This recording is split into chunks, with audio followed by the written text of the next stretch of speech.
Welcome into episode 97 of the Godly and Men podcast. I cannot believe we are I cannot either. so close to 100, so close I to can't the believe end of we've the done year. 97 episodes, I to know. be honest. We figured out.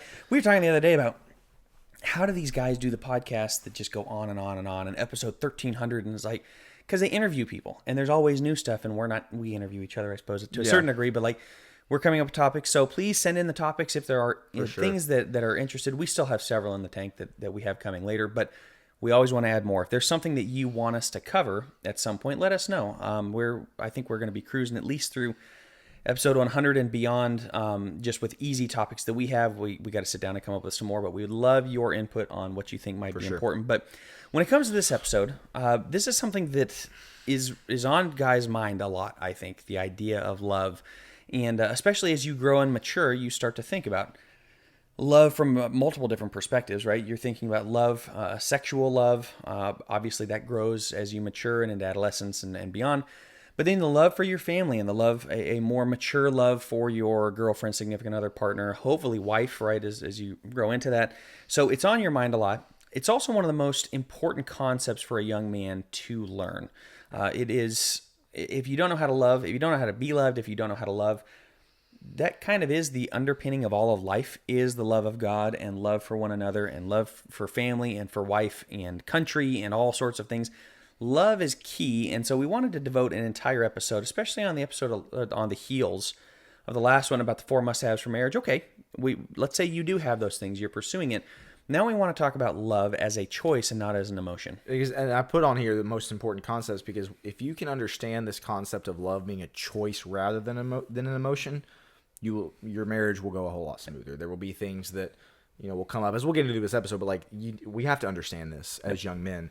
I got on here, so according to the AI thing on Google, if you just type in what percentage of songs produced on the radio, streaming, whatever, in the music industry are about love, between 57 and 67%. I honestly thought it'd be higher, but that seems like that is a overwhelming majority of songs. 3 out of 5 songs are written about love in some way. And Joe, as I was thinking about it, I got to thinking, that number is not actually true. Are 57 to 67% of songs written about love? And my answer to that is no. And I sound like an old man right now, but it's not true. Most of those songs, the songs that you hear, the pop songs that are on the radio right now, even country songs, rock songs, like all these songs that are about quote-unquote love, most of them are about lust or they're about infatuation. This just, I love this person. And again, a lot of it is sexually induced, so we're talking lust here. But even if it's not talking about that, it's talking about infatuation. Yep. It's talking about, when you look at somebody and all these things. And so this illustrates that we have to understand the definition of love and recognize that it's not solely an emotion. There are emotional parts of it. There are emotional components to loving somebody. But obviously our thesis for this episode is that love is a choice.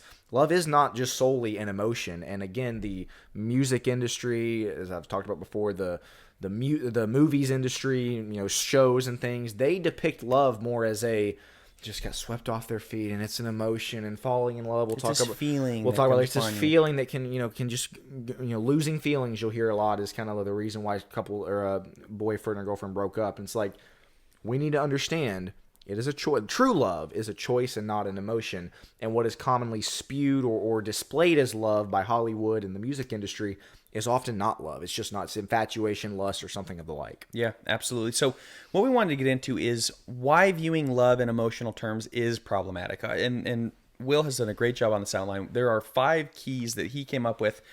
I agree with every single one of these. I think this is a fantastic list as to why this is so problematic. Because seriously, like what is the big deal? Or you go, well, we know, yes, it's a choice. Okay, we get it.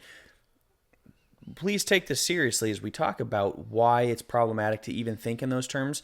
You did a good job of saying how inundated we are, right, of showing, man, with Hollywood and with the songs and with everything that basically all the media you consume, social media, and they show you this on Instagram and all of those places, TikTok and such, that love is all about this emotion that is problematic. And number one, just to jump right in, emotion should never be the ultimate decision driver. Emotions are important. I'm a therapist. As I'm sure I mentioned a time or two. Well, I've got on here, it can play a part in our decisions. It can absolutely play a part. They are important. Emotions are incredibly important, and a lot of guys just go whoosh, and they cut off the emotion and think they're better for it. They are not better for it. There is a time and place for emotion to come out, and to express emotion. You cannot be led and driven by emotion. This is where all of the, in my opinion, most, I should say, maybe not all, but most of the poor decisions that come from life are because somebody emotionally snapped a decision really fast, and in their anger they went and said something, or in their hurt they went and destroyed somebody else's life, or in their grief they decided to take drastic steps, or in their sadness they self-harm and things like that. I mean, these are emotions that they need to be felt, the sadness and the grief and everything else. We cannot make those type of decisions out of an emotional place. Yeah, I mean, even before we were going to get into this number one of the things that I wanted to say in this is viewing love in terms of emotion. It can just set you up for failure in so many ways, and it can be problematic in so many ways. And this is why I started with this one, is if you're making a lot of decisions based off of emotion, it sets you up for problems. There are things that, maybe a decision is made that is a good decision that's made out of emotion. Typically, that's not the case. Typically, It's the opposite. I've got on here Jeremiah 17, verse 9, which talks about the heart is deceitful above all things and desperately wicked. Who can know it? We're not supposed to. This is where following your heart can come in, can be a lot of issue, or can create a lot of issues. Disney. We're not supposed to follow our heart. We're supposed to lead our heart. And if our heart is making all the decisions for us, this is where there's other problems that come with this. And so, yeah, emotion should never be the ultimate decision driver. Number two, of why viewing love in emotional terms is problematic, it fuels a self-centered version of love. It fuels a self-centered version of love if it's all based on emotion, because it's all based on what am I feeling right now? How are my emotions affected?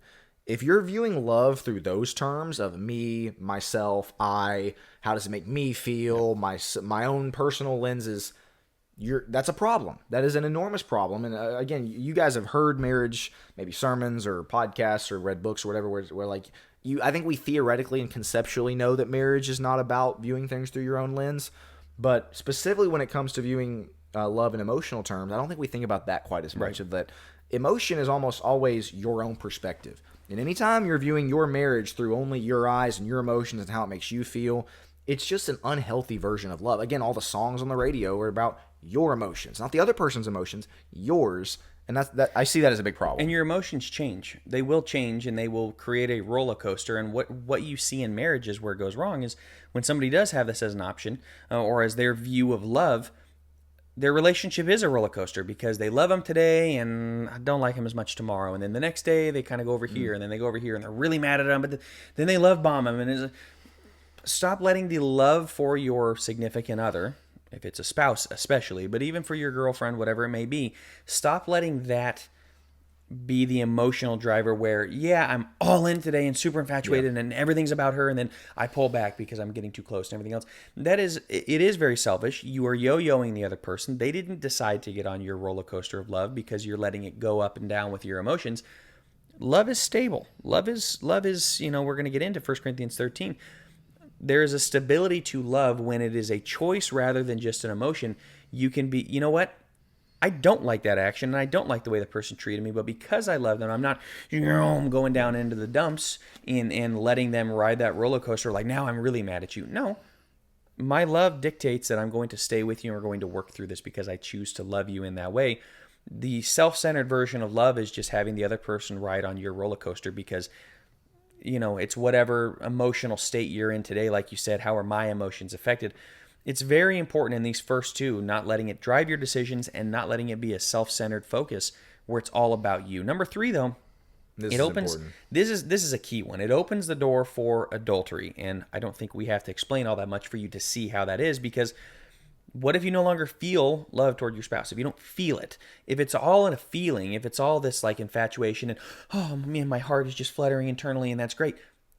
And what happens when that's not the case? And what happens when it's towards somebody else? Correct. Because you walk in, you and your wife have been on the ropes a little bit and things are tough, and you sleepless nights, you just had your second kid and things are, now all her attention is on the kids and she's really grumpy because she got 2 hours of sleep last night.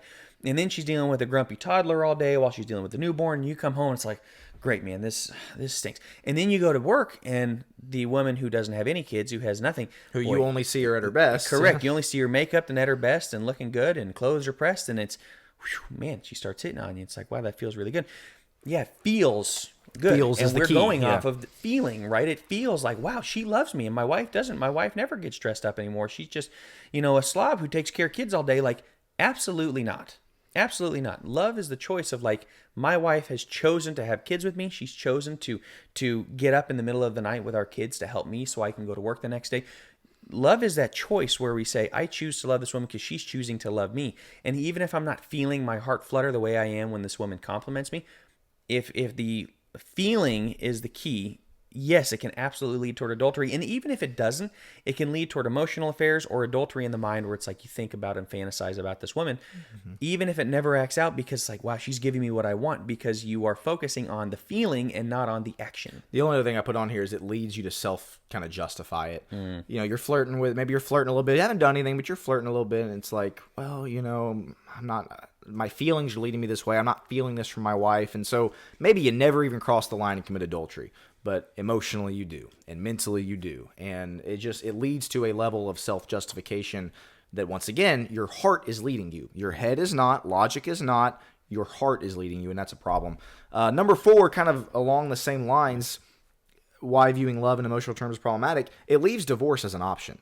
It leaves divorce as an option. Why? Once again, if it was all about emotion and feelings, then divorce is kind of what logically follows. When you lose the emotion, when you lose the feeling, when you don't feel love, why would you not get a divorce, right? If that's all that love is. Fallen out of love. Fallen out of love. We're going to talk about that in a second. Of like, is that a legitimate thing about falling in love and love at first sight and all these things? Divorce is just kind of the next logical thing if you are basing everything on emotions. Right? If you're basing everything on how this person makes you feel, there are going to be days when your spouse does not make you feel a certain way. There's going to be times where you don't feel the same way you felt when you guys were dating and engaged. It leaves divorce as an option, which obviously is never a good thing. Absolutely. I don't think I have much more to add to that. I think you stated it well. Last one, it's not the type of love that the Bible describes. When the Bible is getting into love, and it's got, there actually are different Greek words for love. I'm sure we're familiar with agape, right, which is that self-sacrifice or the sacrificial love. There's phileo, Philadelphia, right? It's the city of brotherly love. So there's a brotherly love element to phileo, right? A friendship love. There's storge, which is a familial love, and then eros, which is a sexual love. And eros very much kind of captures this feeling in the moment. Whew, man, there's this infatuation and a sexual love, a sexual tension. The Bible doesn't use that. Actually, it doesn't use that Greek word. That is a Greek word that we know goes back to antiquity and in history. The Bible uses phileo and it uses agape. So it is describing a self-sacrificial love where you are willing to literally lower yourself, the way that Jesus does with his disciples washing their feet. In John 13, there's a sacrifice to it, right? He sacrifices. Philippians 2, he comes down, he sacrifices everything for us. There is a love inherent in that is sacrifice. At no point did Jesus go, boy, I really feel like dying on a cross. Matter of fact, we know the exact opposite. Yep. We know you have on here Luke 22:42, where Jesus is really wrestling with this, but he says, not my will, but your will be done. His emotions in the moment were telling him, no thanks, I don't want to do this. Yeah. But instead of being driven by the emotion, he made the choice, I'm going to the cross because of his love for us. You also have on your 1 Corinthians 13, which I don't know if you want to. Yeah, I mean, obviously we know this if you're in the church at all or familiar with the Bible, you know this a lot. But I wanted to call attention to pretty much all these things are on here are not emotion based. They're very much choice based. Love suffers long and is kind. You got to choose to do those things. Love does not envy, does not parade itself, it's not puffed up, it doesn't behave rudely, it does not seek its own, is not provoked, thinks no evil. Like, I could keep going, but hopefully you get the point. These are choices you make. These are not, my emotions are leading me to not behave rudely. No. My emotions are leading me to, not parade myself, not, to be kind and to be patient. No, right. Typically no. Those are choices that you make. And so, the type of love that the Bible describes is not a love that is led by emotion. Again, I want to make sure you understand emotion can play a part. It can be a part of it. It's not the main driver here. It is not everything to it. It's kind of like, love is intended to be and I think Jonathan Haidt goes into this with the man riding the elephant, but like, you have to be in control of these raging emotions. We get hormones, right? And that causes our emotions to go crazy. Somebody has to be driving the ship. And if you are just being driven by, I don't know, I'm trying to think of what the illustration might be, but, if you are letting the car drive itself for you, so to speak, rather than you being in the driver's seat, I suppose there are cars that do that now. That's But like, kind of ironic coming from you. Yeah. well, there are cars that do that. And it's kind of nice. But no, I mean, you can't just, in most cars, just put on autopilot and have it drive for itself. It crashes. You have to have it, right? But there needs to be a driver who's in charge who goes, no, I'm going to make the car go left, or, go left, go right, whatever it is. You have to have a driver in the driver's seat who is driving this. But the emotions are the car, right? I mean, that we're going to have emotions. So anger should cause us, like Jesus, to go deal with the problem in an appropriate way. And love, this infatuation, should cause us to say, man, I do love this person. I do want to take care of this person. And that's a great feeling. We don't want to say that's a bad feeling. Infatuation is a beautiful feeling. At the same time, there has to be a driver to the car. Yeah. Otherwise, it just goes right off the rails. And so you have a very interesting... real fast, I was going to give a quick review, and then I'll let you read that question. Yeah, good call. Just good call. 5 reasons why it's problematic to view love in these emotional terms is emotion should never be the ultimate decision driver.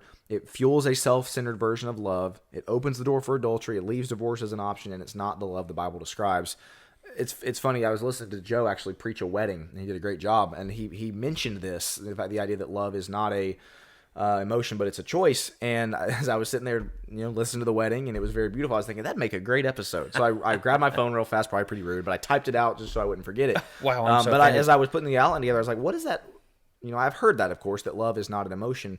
But I remember thinking in that moment, like, why is that such a bad thing? And so these are kind of some of the things I came up with, and we probably could have put more down, but came up with 5 pretty easily, pretty clearly shows that it is a bad thing. But Joe, go ahead, and I had these kind of discussion questions at the end that I think is a very interesting discussion. So we talked about falling out of love. Do you believe in falling in love? I don't know where I fall in this. I'll let you answer this, actually. Do you think that you can fall in love with somebody? I think you can. What I disagree with is love at first sight. I think love at first sight is, a Hollywood movie thing that doesn't actually happen. Like, again, that's lust at first sight, or maybe infatuation at first sight, whatever. But love at first sight, I'm not a fan of. Falling in love, I think what is typically meant by that is you become so enamored with a person, you become so attached to this person, so close with this person, through any number of ways that you kind of end up loving them without meaning to, if that makes sense. Like you get to a point where you are so infatuated that you do feel a love towards them. I think we romanticize it, we Hollywoodize it quite a bit to where it's, a lot of it's not legitimate, but I think you can is my answer. I was very curious as the marriage and family therapist here, what your thoughts were on it. I feel like you can, but I just feel like it's kind of over exaggerated a lot. The struggle I have is if I admit that you can fall in love, then I have to admit you can fall out. Exactly. I have to admit you can fall out. In both situations, I think you're choosing the fall, and I think they're slow. Falling in love usually is like, wow, that happened fast. I think a falling in love, if you were going to call it that, is very slow. And I think a falling out of love is very, very slow. Well, I think you can fall out of love. I just don't think that that's a legitimate reason. I think you need to work to not. Right. I think it's a choice. Yeah, exactly. Which is kind of the whole point of this is you're choosing the person in love or you're choosing the person out of love, or to kind of fall out of love. I think both of those are a choice. So the phrasing of it, I kind of struggle with because it's like the falling in love means, man, I really didn't have a choice or didn't have an option. I just fell in love. And I think to your point, I think I view it more of as an unexpected thing. I think you have a choice. Yes, yeah. Maybe that's the case. It's more unexpected. The more you spend time around somebody, you do see this. And this isn't just in the movies. I mean, I know people like this, that they weren't necessarily infatuated, but the more they spend time around one another, they did start to grow closer. That is the falling in love. Yes, it was a choice. It was a conscious choice. The falling out of love is, I talk about turning in and turning out. When you turn out toward other people, toward other things, to pacify and to help in times of need and everything else, instead of turning toward your spouse, I do think you eventually kind of fall out of love. So I suppose both can happen. I just don't want to take the choice out of both, if that makes sense. Makes sense. So one of the discussions that I wanted to get into with this, kind of within this realm of discussion on falling in love, you hear the honeymoon phase thrown around quite a lot, right? First year or two, and oh man, the honeymoon phase. And we've talked about how it's kind of frustrating that older people just say, like, oh, enjoy it now because, you won't enjoy it later. Like, that's just stupid. Don't listen to older people who say that type of stuff.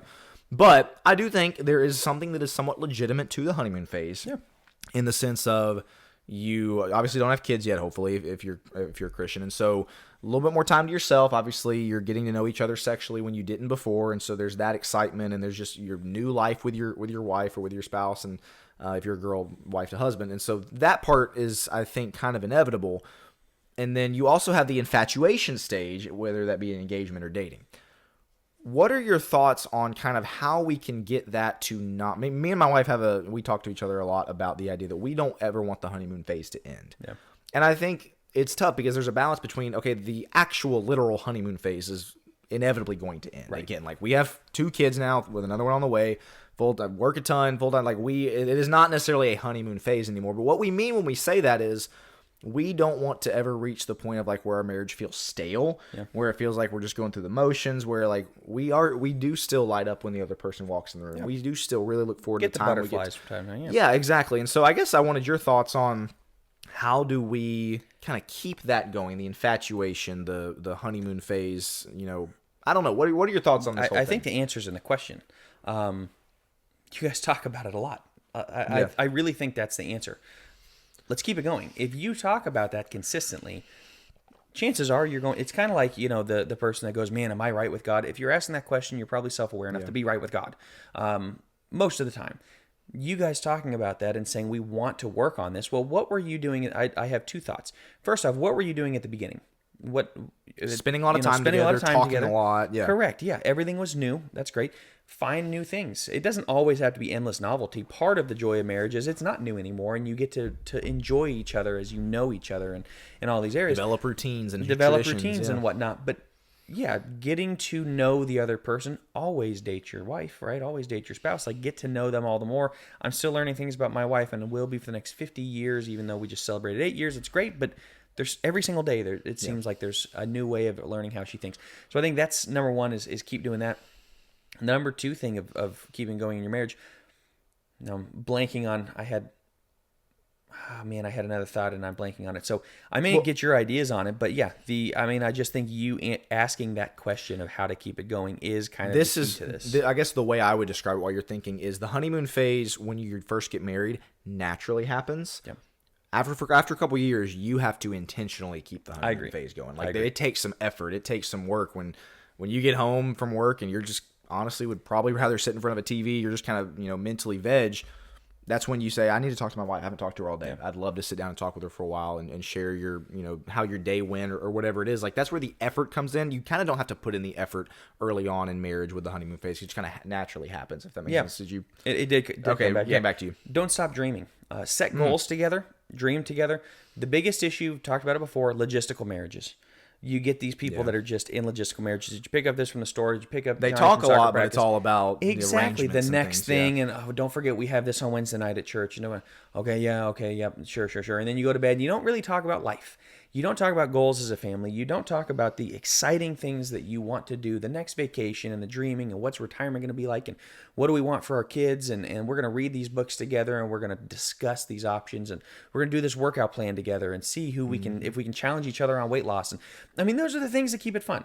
They keep our feet moving a little bit. Where you have a problem with this is stagnation. Yeah. You don't keep your feet moving. It becomes a logistical marriage. And then the honeymoon phase is gone and you have people going, well, wait for the 7-year itch. It's like, it doesn't have to happen if you consistently communicate about the things that matter to you and you keep that fun and that love in the marriage. And look, you'll go through some difficult things. My wife and I have been through some difficult things in our marriage. I think the top like 3 or 4 different stressors in marriage, we've hit 3 or 4 of them. With big moves across the country, losing a child at 20 weeks out of the womb or 23 weeks, like some of the things that are really difficult. We've been through those things, but you turn in toward one another instead of turn out toward each other. And those became times of great growth. And that's what spurs on more of the honeymoon and infatuation is we chose to love each other in those moments. And that makes for a really good life together. You look for joy in the little things too. I think we have talked about this before, but like, it doesn't always have to be the great vacations and the just peak of the mountain moments. You find joy with each other in the inside jokes and the little things you do, grabbing coffee here and there, on the way to church or something like catching sunrises together. Those are things that are, drinking coffee together in the morning, like whatever it is. Those are things that are just so enjoyable. So that would be my answer there. The last thing I want to talk about, just a few minutes left, is talk about, Joe, what are the times when loving your wife will have to be a choice, where it's not necessarily going to come naturally, it's going to have to be a conscious choice. I've got a few things on there. I think when you are really stressed out at work and maybe money stressed and whatever, like the feeling of love is just not there because you're so busy thinking about what in your mind, maybe again it's your job or money stresses or whatever, that you're gonna have to choose. Your wife might say something where you're like, why did you say that right now of all times? Choosing to show your wife love and choosing to show love to her. Obviously during arguments, that's a big one. Sure. If you have a different perspective, different point of view on things, and she's just not willing to budge and you're not willing to budge, and hopefully the voices don't raise, but like in arguments, when you have every temptation to just storm out or go for a drive or whatever, no. Make the choice, talk it out. This is a choice. My emotions are telling me to walk away right now or whatever it is. What else would you add to like just the specific times that young men need to be prepared for to choose to love their spouse? Kids that's are a big one. Your wife is going to put on weight during the pregnancy, and she's going to have potentially a very difficult time getting it off after. You got to love your wife through that. If you are the guy that's like, well, my wife is smoking hot, and then that's great, and that's a big part of the love and a big part of the infatuation, and then she has kids, it's like, well, now she's struggling with some baby weight, she's struggling with postpartum, she's struggling with her self-image, whatever. Man, you got to love her through that. Then she makes it all about the kids for a second, because obviously the newborn needs her like all the time, and so maybe she's really invested in the kids, and she hasn't asked you how your day is quite as much. Maybe the kids are ruining the house, and every single time you come home, and she's just frazzled because, man, she's been chasing rugrats around all day. I love my kids to death, but we have 4, and so I come home, and my wife sometimes can be a little frazzled. I've been gone all day, and she's been putting out fire after fire after fire, and it's easy to go, my wife just doesn't care about me, right? She never asks me how my day is, and she just wants to talk about her.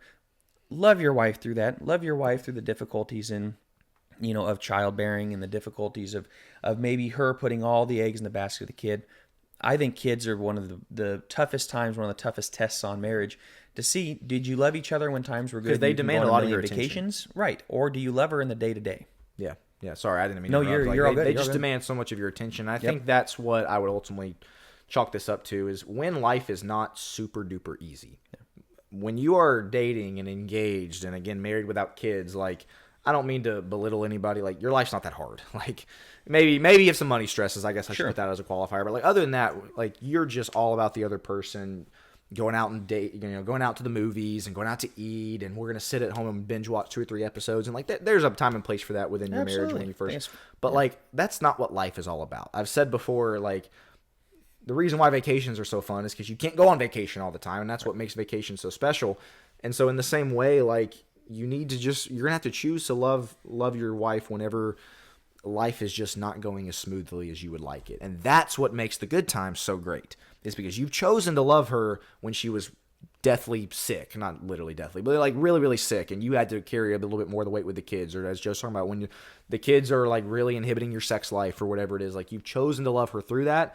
So, man, when things are great, it's even better. Does that make sense? Oh, absolutely. That's a great point.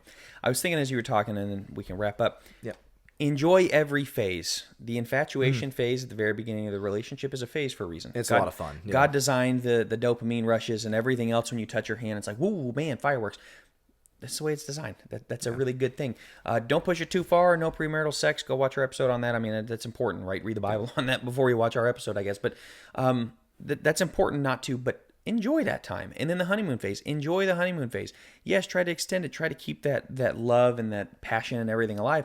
Enjoy the kid phase. Enjoy the pre-kid phase, right? Watching movies at night and going out on dates and going traveling. That's great. Enjoy that. And then when you have kids, enjoy that. And then when the kids are at the house, really or when the kids are in school, enjoy that. And then when the kids are out and you don't have to look toward, man, when I'm 65, kids will be out of the house, I'll finally be able to do it. Enjoy every phase of life with your spouse, but that is a choice to choose to enjoy them every single day. And man, it pays dividends. Your life is really good. I think both of us have really good marriages. Neither of us, in my opinion, I don't know about yours as much. I think it's the exact same way. We don't argue all that much. We don't really get into all these tussles and everything else. That doesn't mean that you can't love your spouse and get into those. It means the more you turn toward one another and communicate, man, the more you're in line. Less they happen. The less they happen, and it just creates for a really good life. And we want that for all the godly young men out there. We want that. We want their wives to be happy and fall in love and everything else. And if you can fall in love, I suppose, just don't fall out of love. Choose each other every single day. In 10 years, Joe and I are going to write a marriage book together. Yeah, that's what it is. Now. It'll be mostly Joe's expertise and my random experience stuff thrown in there. But no, we enjoy doing episodes on marriage for the simple reason that we both really enjoy our marriages. We love our marriages. We love our wives. And these are things that we feel almost an obligation to try to pass on to, again, I'm 24. Like a lot of y'all who are watching and listening are my age or maybe a little bit younger. Like it's not like I'm 60 years old passing this down, and it's not like I have everything figured out either. Joe, I don't want to speak for him, but he didn't have everything figured out either. But we really love our wives. We think our marriages are pretty great, and we want to pass that on and share that, some of the tips, the things that we've done along the way. I put down for kind of future episodes, kind of like a 10 things to not do in your marriage, and maybe 10 things to make sure that you do in your marriage. And so keep an eye out for those. We probably won't do those immediately on the heels of this one, just because we want to branch out into some other things. But if you've got marriage questions, if you've got things of like, is this good? Should we try to do this? Whatever it is, be sure and ask. If you've got a marriage specific question, we would love to address at some point. So if we don't know the answer, we will ask people who do know the answer. That's exactly right. Yeah, if you got nothing else, though, we will wrap up. This has been episode, 97, right? 97. 97 of the Godly Men podcast. Thank you so much for watching and listening, and we'll be back next week.